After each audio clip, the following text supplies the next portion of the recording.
El hecho de que la película transcurra en el mismo edificio pues nos generaba también la necesidad de alguna manera reinventar el espacio, ¿no? Aquí, ya que estábamos restringidos a una geografía idéntica a la primera película, lo que sí podíamos era explorar nuevos rincones, ¿no?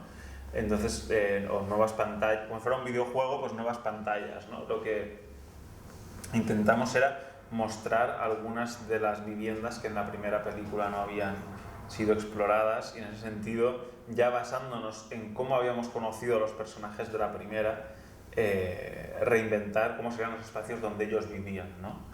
Como por ejemplo la casa de Jennifer, que nos encantó hacer ese pequeño guiño cuando la cámara se coloca y ves la foto de Jennifer con su perro, ¿no? Que fue el origen de todo. Aquí los directores querían que fuera un piso como más actual de los que habíamos visto hasta ahora. Bueno, aquí nos encontramos con algunas dificultades porque había trozos del piso que no podíamos tocar, de paredes, y claro, o sea, ya el look del piso propio era bastante antiguo, y claro, y transformarlo en algo más actual, pues bueno, tenía su miga. Además había muchos disparos, muchas piezas que teníamos que repetir por 3, porque bueno, que también caían encima de los actores, es decir, que tenían que ser piezas que estallaran pero que no hicieran daño.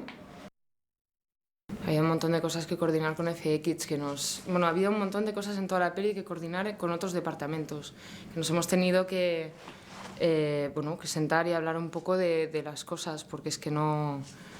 Había un montón de objetos que estallaban, un montón.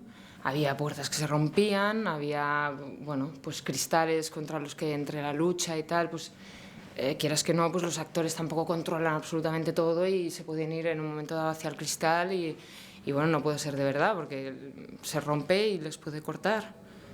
Y bueno, entre eso y las cosas que van surgiendo por rodaje, porque siempre iban surgiendo cosas así espontáneamente.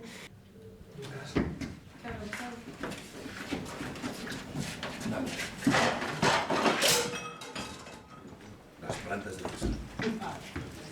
Oh, ha muerto. Oye, yo cambiaría. ¿A qué os parece? Este es el piso de la señora Izquierdo, que ya salió en Recuno también, entonces era volverlo a reconstruir más o menos igual también, porque representaba que aquí realmente en Recuno había mucha acción, entonces todo lo que es el piso acababa bastante perjudicado, entonces más o menos era volverlo a reconstruir igual. Y había un añadido que era lo que es el lavabo de la señora Izquierdo, donde Larra se esconde aquí cuando ya se ve atacado por todos lados y finalmente pues bueno, se pega el tiro. Entonces, bueno, aquí había la dificultad de coordinar con FX el tema de la puerta, de los puños que atravesan la puerta para entrar en el baño, y del tema del espejo, que desde el espejo él, al tener la cámara en el casco y grabarse él mismo, pues se tenía que intentar ver también toda la posición de la puerta y toda la rotura, todo lo que implicaba eso. Por lo tanto, hicimos un espejo móvil para que se pudiera ver sin que cantara demasiado toda la puerta.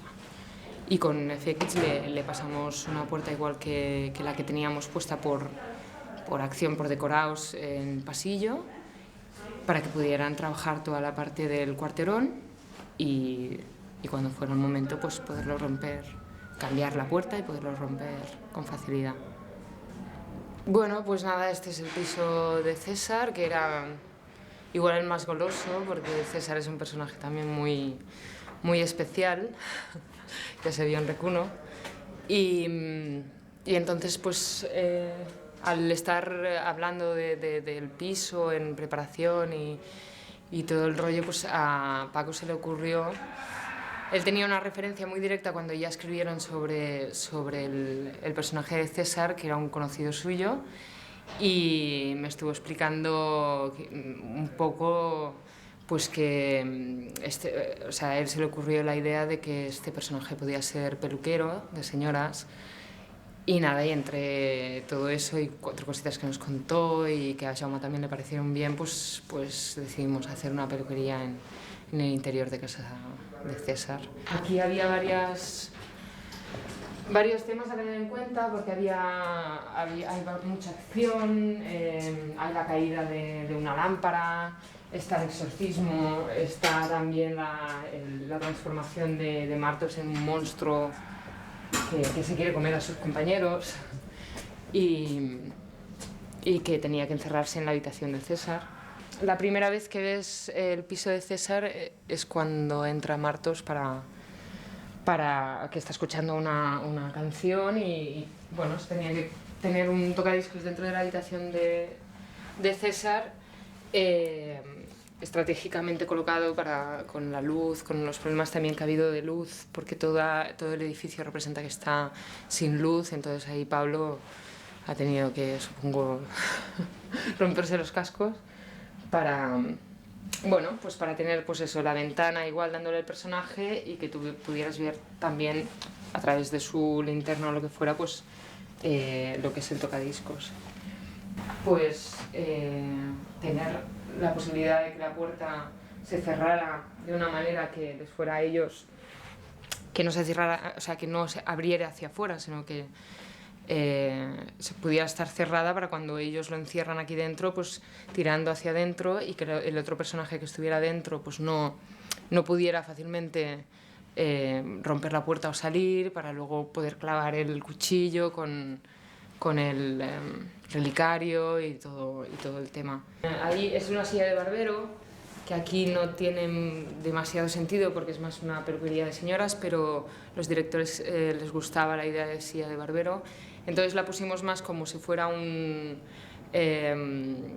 una pieza como que el tío hubiera puesto en su casa como, pues no sé, decorativa y tal, que no más que una pieza que usara.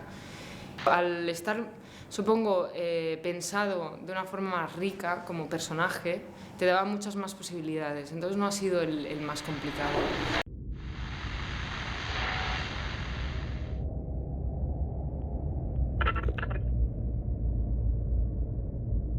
Ahora en la secuela íbamos a contar muchas más cosas que sucedían en ese ático y necesitábamos un ático más amplio y más cómodo para rodar, ¿no? Con lo cual decidimos construirlo. Evidentemente, reconstruirlo basándonos en lo que en REC habíamos mostrado, ¿no? Y entonces, bueno, pues usamos un plató en el que reconstruimos más grande y con más elementos y con más espacios ese ático, ¿no? Donde iban a suceder muchas más cosas y cosas más complicadas y cosas más de acción y cosas más espectaculares, ¿no? Cuando decimos que íbamos a construir a reconstruir ese ático, íbamos a reconstruir también pues los espacios adyacentes que se sugerían en REC, ¿no? Como son la trampilla, todo un espacio superior, una especie de sobreático que son unos conductos que aparecen también en la secuela y unos espacios nuevos que vamos a mostrar, ¿no? Y evidentemente el trabajo de reconstrucción fidedigna elemento a elemento que Gemma Fauria tuvo que hacer pues con toda esa ambientación que iba a rehacer y que era más complicado de lo que parecía porque como había sido muy minucioso todo el trabajo de ambientación en REC, ahora teníamos que reambientar manteniendo pues los mismos elementos y las mismas cosas, ¿no? La misma minuciosidad, pero todavía yendo un poco más lejos, ¿no? Y entonces ahí yo creo que Gemma hizo un trabajo excelente, ¿no?